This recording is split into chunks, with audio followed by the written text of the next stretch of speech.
The memories, man. I used to go to church every Sunday. Can't remember a Sunday that I missed, and now Sundays just look totally different. If you've read the title of the video, then you'll know what this video was about. I've officially left the Christian faith. And I think it's worth explaining because a large contingent of my fan base are Christians, and I was Christian for a very long time, and I think it'll help people get some closure. So first, I'd like to talk about all the ways in which Christianity has helped me, right? I think that as far as the general morality of it is concerned, particularly pertaining to the idea that you ought to judge a person by the content of their heart, that fundamentally changed my life. That paired with a lot of what I read by Mark Manson fundamentally changed my entire aspect, and I believe helped me grow in ways I wasn't able to do on my own. So thank you, Christianity, for that.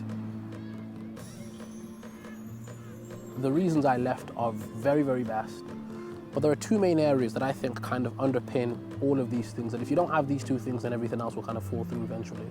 Scriptural authority and divine inspiration. The first area is scriptural authority, namely that concept to me makes no sense. And I don't mean that as an attack, but hear me out. For those who don't understand scriptural authority, this is the basic idea that the Bible has some kind of special authority. Right? The Bible is essentially true because it is in fact the Word of God. I don't think it's tenable to give the Bible any kind of authority greater than that of another book, because like every other book, the Bible either carries true information or false information.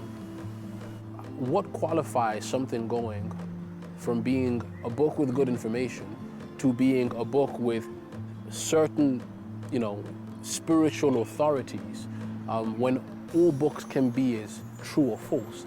Now, if the Bible is true, right, and it has true information inside it, and that's what qualifies it to being the Word of God, that's a lot of books, right? A lot of books are also true. The Subtle Art of Not Giving a Fuck by Mark Manson has a lot of truth in it as well. Meditations by Marcus Aurelius has a lot of truth in it as well. Are those books also the Word of God? Science books have truth in them too. Are they the Word of God, And then you have this idea of like divine inspiration. Now, with divine inspiration, one of my main issues is how would that even work? If we're going to say that the Bible is divinely inspired, the question I found myself asking before I left is, well, how? How would that even work? There are essentially two options. The first option is God was speaking to them, giving them words, right? The biblical authors. And the second is that they were writing from a place of their convictions. And both of these are, I think, unresolvably problematic. 1 second. Excuse me. You can come, it's fine. You can come, it's fine. You can come. You can come. With the first option, there's no way to actually differentiate between what one believes is God's voice and just their own consciousness speaking to them. There's no way to tell. And so even if it were the case, it still wouldn't be a good reason because it's so vague and effectively meaningless. Unless these individuals were in some kind of trance where they were being controlled and possessed to write things they didn't understand, then they would have just been writing the things that they believed were true at the time, which again isn't different from any other author writing any other kind of book. So by what measure is the Bible the Word of God? And by what standard is it different from any other book? And if it were true in every aspect, would it need to be authoritative? So I guess the obvious question now is, where am I now?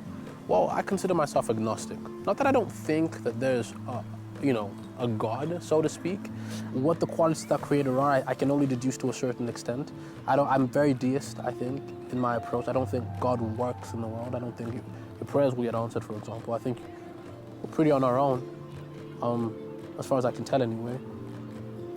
And I'm still searching. I don't think I'll ever stop.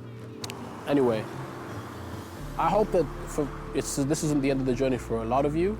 I know that for some of you it will be, and that's okay. Thank you for being on this journey so far, but For those that choose to stay, let's keep going. And I'll let you know in these upcoming vlogs that I'm starting where I am, and maybe we can meet each other face to face one day. Anyway, I'm blabbing now. Peace.